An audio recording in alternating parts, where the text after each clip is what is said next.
എറണാകുളം ജില്ലയിലെ മലയാറ്റൂരിൽ 19-കാരിയായ സുഹൃത്തിനെ കല്ലിനിടിച്ച് കൊലപ്പെടുത്തിയത് മുൻകൂട്ടി തീരുമാനിച്ചു തന്നെയെന്ന് നിഗമനം.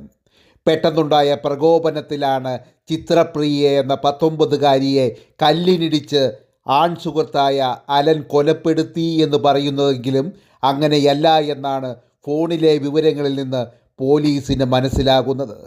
നിന്നെ കൊല്ലും എന്ന വിധത്തിൽ അലൻ ചിത്രപ്രിയയ്ക്ക് മുൻപ് സന്ദേശങ്ങൾ അയച്ചിരുന്നുവെന്നും മറ്റ് ആൺ സുഹൃത്തുമായി ബന്ധമുണ്ടെന്ന സംശയത്തെ തുടർന്നായിരുന്നു ഇതെന്നുമാണ് പോലീസിൻ്റെ അന്വേഷണത്തിൽ നിന്ന് പുറത്തു വരുന്നത്.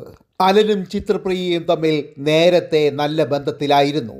എന്നാൽ ഈ ബന്ധങ്ങൾ തകരാൻ തുടങ്ങിയത് ചിത്രപ്രിയ ബാംഗ്ലൂരിൽ ഏവിയേഷൻ കോഴ്സിന് പഠിക്കുവാൻ പോയതിന് ശേഷമാണ്. നാട്ടിൽ മലയാറ്റൂരിൽ വെൽഡിംഗ് തൊഴിലാളിയായ അലൻ എന്ന യുവാവിന് ബാംഗ്ലൂരിൽ പഠിക്കുന്ന തൻ്റെ പെൺസുഹൃത്തിനെ കുറിച്ച് പല കാര്യങ്ങളിലും സംശയം തോന്നിത്തുടങ്ങി.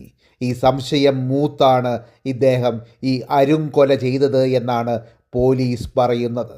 മദ്യത്തിൻ്റെ ലഹരിയിലാണ് ഇയാൾ ഇത് ചെയ്തത് എന്ന് പോലീസിനോട് പറഞ്ഞെങ്കിലും ഫോൺ സന്ദേശങ്ങൾ പരിശോധിച്ച പോലീസിന് മനസ്സിലാക്കി ഇത് അലൻ മുൻകൂട്ടി കരുതി തന്നെയാണ് ഈ കുറ്റകൃത്യം ചെയ്തിരിക്കുന്നത്, ഈ അരുംകൊല ചെയ്തിരിക്കുന്നത് എന്ന് പോലീസിന് നിഗമനങ്ങളിൽ എത്തിച്ചേർന്നിരിക്കുകയാണ്.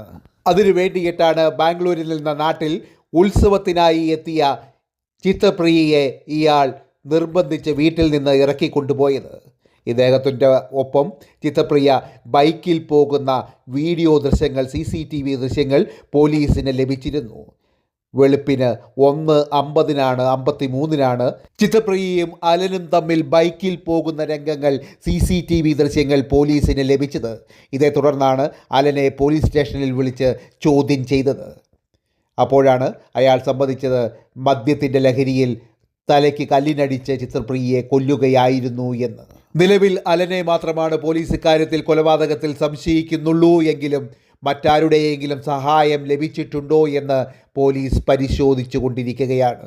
എന്തായാലും പോലീസ് ഈ കേസ് അരിച്ചുപറുക്കി പരിശോധിക്കുകയാണ്. പിടിയിലായിട്ടുള്ള അലനെ റിമാൻഡ് ചെയ്തിരിക്കുകയാണ്. അന്വേഷണം പുരോഗമിക്കുന്നു.